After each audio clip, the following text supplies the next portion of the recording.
ఇది నేను డ్యూటీ నుంచి ఇంటికి వచ్చిన తర్వాత ఆడవాళ్ళల్లో మెయిన్ ప్రాబ్లం 3 డేస్‌ని, 5 డేస్‌ని దాటుకొని వెళ్ళడమే. 3 డేస్, 5 డేస్ అనగానే చాలామందికి లేడీస్‌కి అర్థమయ్యే ఉంటుంది.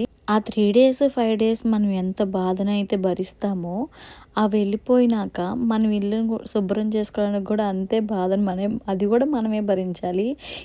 ఇల్లంతా శుభ్రం చేసుకొని, ముట్టుకున్న బట్టలన్నీ ఉతుక్కొని, మళ్ళీ అవన్నీ మడత పెట్టుకొని, ఇల్లన్నీ కడుక్కొని, ఇల్లన్నీ శుభ్రం చేసుకొని, దేవుడి పటాలన్నీ తుడుచుకొని, అదే ఒక పెద్ద గండం అనుకుంటే ఈ పనులన్నీ చేసేసరికి ఉన్న ఓపిక కూడా అయిపోయిద్ది. ఈరోజు నా పరిస్థితి అదే అయిందనమాట. చాలా బట్టలు మడత పెట్టి డ్యూటీ నుంచి ఇంటికి వచ్చిన తర్వాత ఇంకా ఇంట్లో ఇల్లన్నీ కడుక్కున్న, డ్యూటీ నుంచి ఇంటికి వచ్చిన తర్వాత కడిగాను ఈరోజు ఇల్లు. అందుకని లేట్ అయిపోయిందనమాట. ఇంకా సరే అని చెప్పి ఈరోజు ఇంక టిఫిన్ ఏమి అయ్యాక నేను నూడిల్స్ తీసుకొస్తా అని చెప్పి తను వెళ్ళి నూడిల్స్ తీసుకొచ్చారు.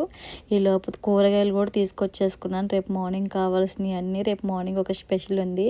అది ఏంటో నెక్స్ట్ డేలో అప్లోడ్ చేస్తాను నేను. దానికి కావాల్సిన కూరగాయలన్నీ ముందు రోజు నైటే తీసుకొచ్చేసుకున్నా. మా ఇంట్లో మగవాళ్ళ పని మగవాళ్ళే చేయాలి, ఆడవాళ్ళ పని ఆడవాళ్ళే చేయాలని ఏమి ఉండదు. మా ఇద్దరం ఒకరికొకరం పనులు షేర్ చేసుకుంటూ ఉంటాం. ఇంకా ఈ వీడియో అంతే. మర్చిపోకుండా మన ఛానల్ సబ్స్క్రైబ్ చేసుకోండి. మరి నెక్స్ట్ వీడియోలో కలుద్దాం. Bye bye.